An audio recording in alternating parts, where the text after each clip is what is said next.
the Final Bosman, and on today's episode, it's about to get real disturbing, my friends. Wee!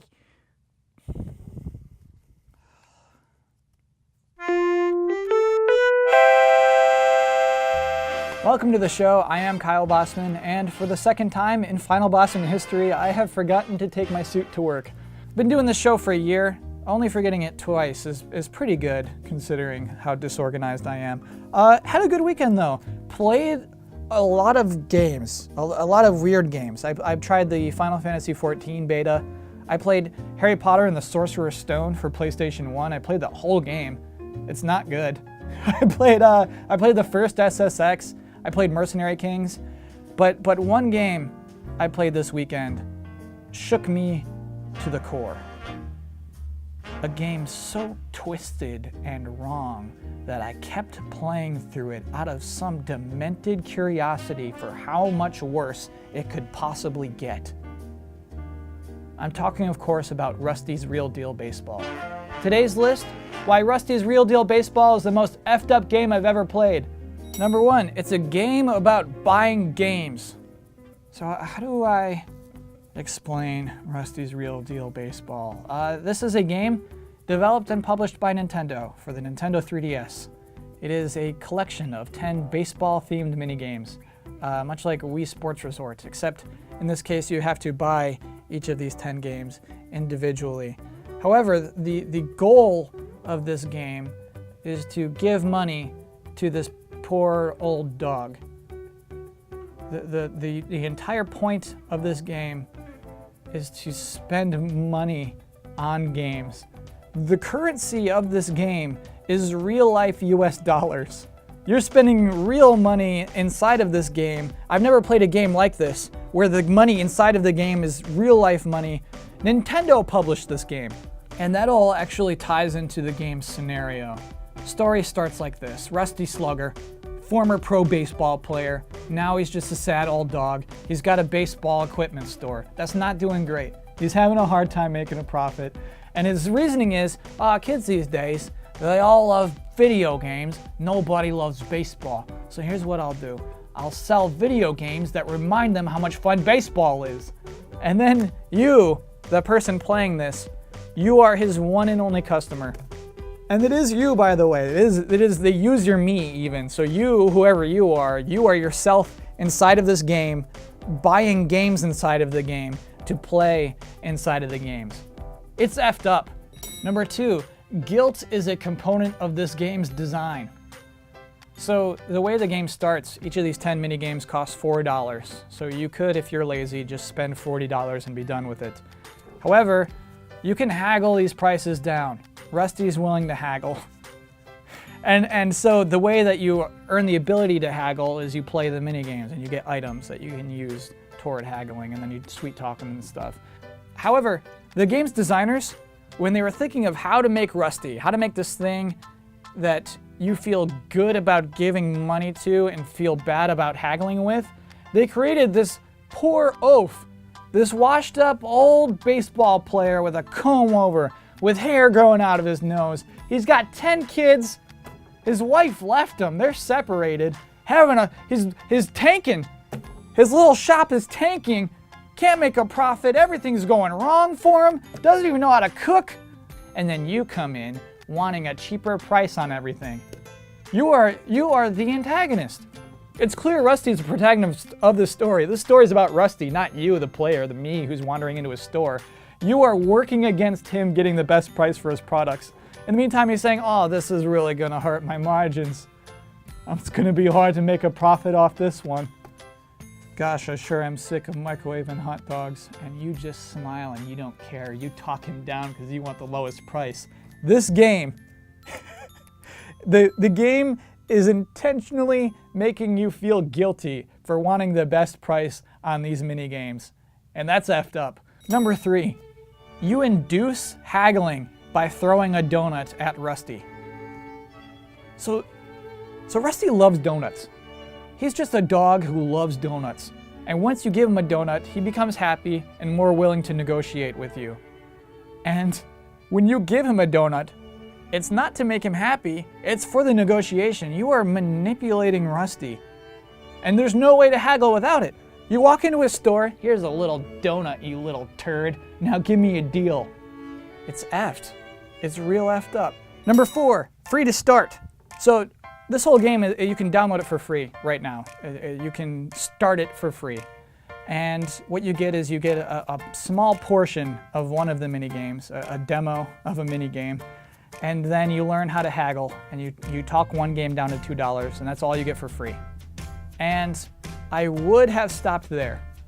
However, there's this thing that I've been having recently, I guess over the course of the last year, where because I have this show, I start making video game purchases I probably wouldn't have. Like Harry Potter, I was like, hey, maybe I could use this for the show somehow. Maybe there's something neat in here. No, that game does not hold up. Don't go play Harry Potter right now. At least that one. Same thing, I was right there. Rusty said, lowest I can go is $2. And I said, well, maybe I can talk about this on my show. I gave him $2 and that was it. The problem is, I started liking this game. Once I was in, I was in. And I started caring about Rusty's story, about him giving his life back together, about him caring about his kids. And I started liking the mini games. They are like Wii Sports Resort, where it's like, oh, this works better than I thought it would. And one other thing, the thing I actually love about this game, and this is probably one of the weird asides we should edit out of the show, is that in this game, Rusty makes sense of the Nintendo company within the games universe. You see, I'm an anxious person. I get a little anxious about a lot of little things. One of those is when game universes don't make sense. One example, I remember in college, we were talking about Mario Kart, and one thing about Mario Kart that always bothered me a little is that there'd be tracks like in the clouds or on Rainbow Road, and no indication of how a kart could actually get all the way up to these tracks. And one of my friends goes, oh, well, obviously the Lakitus do that. And I'm like, yeah, that actually totally made sense. It felt so good to hear that. It was like taking off a pair of socks. At the end of the day, it's like, yes, actually that does make sense. I can learn to embrace Mario Kart a little more. Very similar thing with Diddy Kong's hat. How does it say Nintendo? How does a hat from Nintendo, the company that makes Diddy Kong, exist within the same world as Diddy Kong? Rusty says, hey, Nintendo isn't actually a video game company. It's the company that made toys, that made this thing called the Ultra Machine, which is a pitching machine in most of my mini games. So don't worry about Diddy Kong's hat. That's a hat from a toy company. Phew. Thank you, Rusty. However, Donkey Kong and Tropical Freeze can still whip out a 3DS and play himself in his own game. When I'm 45 and finally going to the therapist, that's gonna be the first thing I talk about. I'm like, oh, I don't get why Donkey Kong can play his own game.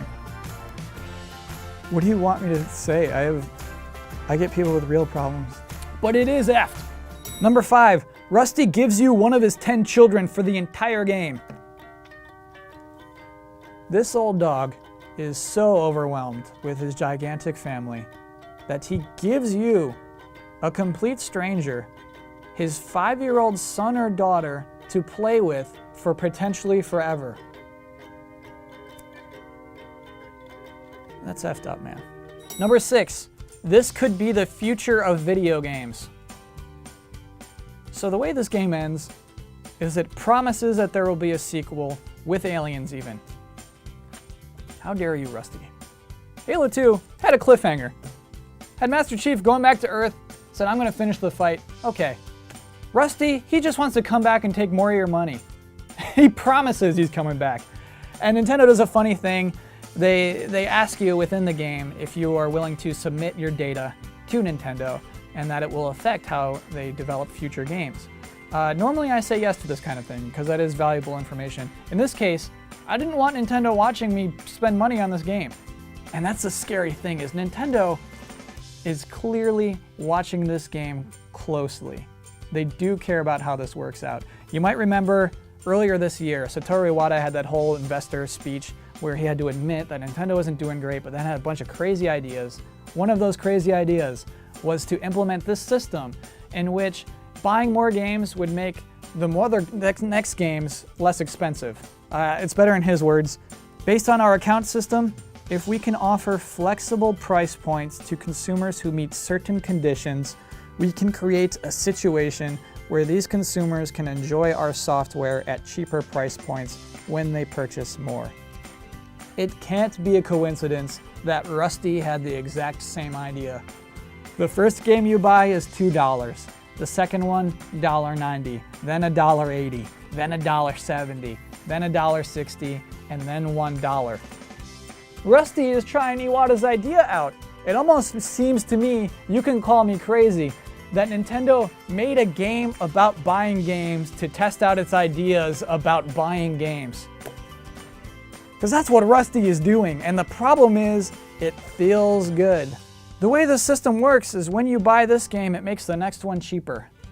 And then you feel good about this one. You feel good about having this at a reduced price, and you also feel good about buying that old one because it made this one cheaper. And you feel good about this future game because it's cheaper because of that one, and it's gonna make that game cheaper. You get caught up in this. It is scary. You thought Ground Zeroes was scary?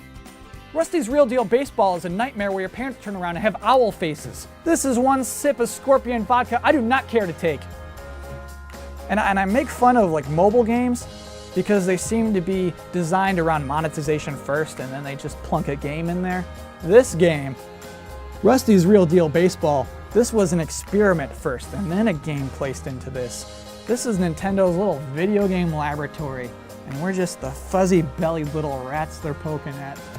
Will this work? They're just testing out their theories and we're just waving around our 3DSs carelessly, just ignorant of the strange tests that are occurring. It's effed up. This is the reason why Rusty's Real Deal Baseball is the most effed up game I've ever played. 8.5.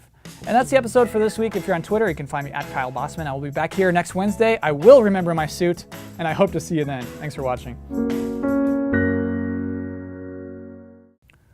Hi, I'm Philip Delafield, the richest boy in the world. Will you give me money?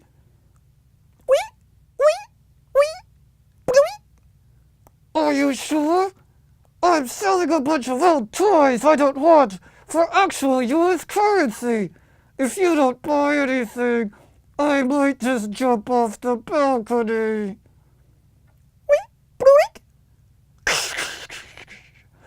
Philip! Philip! Philip!